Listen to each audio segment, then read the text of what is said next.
So we're going to go down, and what we're going to do with the pup is we're just going to pop him down at an appropriate moment. Now, if he doesn't act ridiculous and scream and worry, that's a good thing. Already he looks quite happy to me because he thinks that he's at home again. So actually it's still a good thing. You don't want to think just because he doesn't do the thing that we don't want, that actually it's a bad experience. It's a good experience. We want that. So pop him down, Isabel, and let's get walking.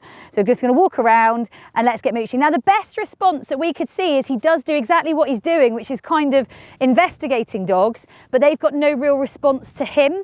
So if you look, he's kind of sort of, and keep walking there. That's nice, really nice, Lucy. Brave, you can come over here, Bravey. Bravey, good, Brave.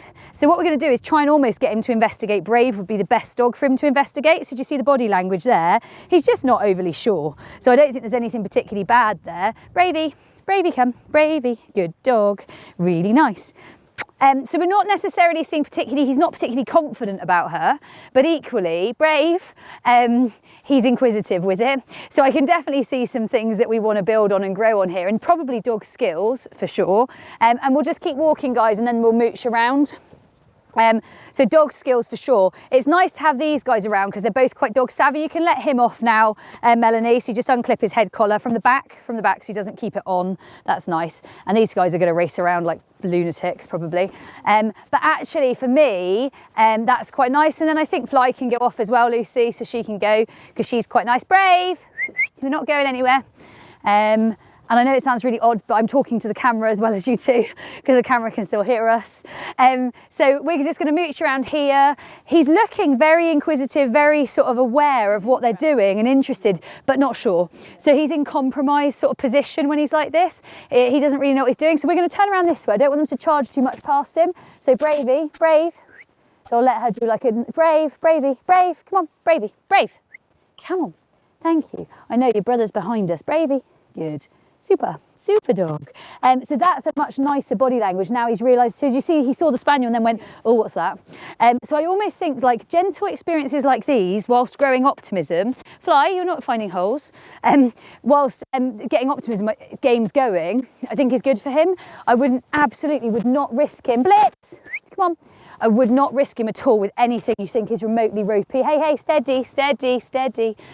Anything that's got ropey temperament at all. So he's not a dog we want to risk with anything. No parks, no random spaces, no random people that have odd dogs that you don't know. You need to know their temperament, because what you can see with him already is that he's got for whatever reason, he's got an awareness. And that's not a bad thing. These guys are now going to take to thinking that running is the best thing ever.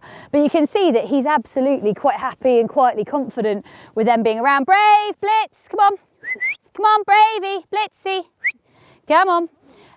So this for me is a much happier dog. It's much more what I'd be looking for. And that's definitely what I want to see. So more of this type of dog. Brave, come on. And he's definitely now quite happy to try and be, hey, steady. Brave, Bravey, Blitz, Blitzen, come here, Blitz. We're going to pop Blitz back on lead for a minute. And the reason we're popping Blitz back on lead is they've gone into purely racing mode. And what we don't actually want is, we want him to be able to interact. And while they're racing, he can't interact. So Blitz is going back on his head collar. And that's purely so that Melanie can walk him. And so that we can we'll walk back this way. And you see how he's then got a chance to interact? Whereas actually when they're charging, he's got no chance to interact with them. This is beautiful. This is just Devon for us at its best. British summer. No, actually, it's at least not summertime. So do you see again, you can see he's just in conflict. Like he wants to be a happy, cool dog, but equally there's a lot of, yeah, he's just not sure. Beautiful boy, you're beautiful. So I think experiences like this are perfect. I would probably try and add one of these in every few weeks, if you could. Say that again. How would I do so that? It's whatever opportunity you've got, and you have to go with, okay, for me, you can use my dogs and me, yeah, but you obviously have to make the effort to get here. However, if not, if you've got someone savvy, you can see these three dogs, whilst they're not interested in him, they're also not horrible to him. Yeah. They've got no meanness about them. So they've got no want to, they're not bothered by him, and that's your best response. You actually don't want the friendly Labrador who wants to land on him, and equally you don't want the dog who doesn't like puppies. Yeah, no, we've been quite lucky actually, because we haven't had any of that. Which is perfect. So I I've been quite careful on who does get Yet to meet, yeah.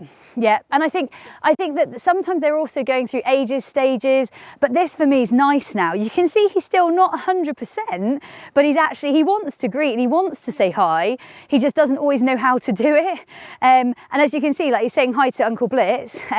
Keep walking with Blitz, that's lovely. He's saying hi, and yet Blitz isn't bothered by him, but equally that's that disengagement ability. So he came in and then he disengaged and he walked away again. That's something we want to see in them.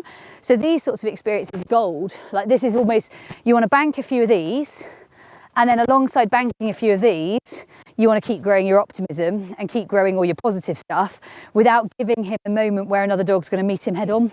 Almost guarding him from having any of those head on greetings from unusual dogs. Even if nice dogs, can't greet him in that way because he's just not confident enough for that. And yet I don't think he won't be. I think that if you look after this in the right way, then he will be. I think that's what I would try and add in as much as you can with appropriate dogs. But equally, it doesn't need to be a dog that charges round with him, because that's also sometimes not a good thing for dogs like this, that they meet a dog who wants to head on race with them, but sometimes that dog is actually too much for them equally. Something like the little spaniel here is perfect for him. Brave's perfect for him. Blitz is probably a bit much actually, but only when he's off lead. In summary of letting them meet and greet, we've done a bit of meeting and greeting. We're not sure if the camera caught it. We're hoping the camera caught some of it. If the camera didn't catch all of it, then this really is great, nice play. He should have some opportunity to do this, but not this every time. Also, like we've seen, we'll go for a walk now, actually just being around good adult dogs. So being around adult dogs that can be appropriate with him, and being around adult dogs that actually give off, really, we don't need them to always want to play. I actually think that's more important. I think so many people want their dogs to play. Yes, he can play with his littermate, and yes, they can do some play, but I don't want every session to be this. I actually like what we had when we first came out. Yeah. That's probably my most important bit. So more of what we had when we first came out, but that's appropriate adult dogs.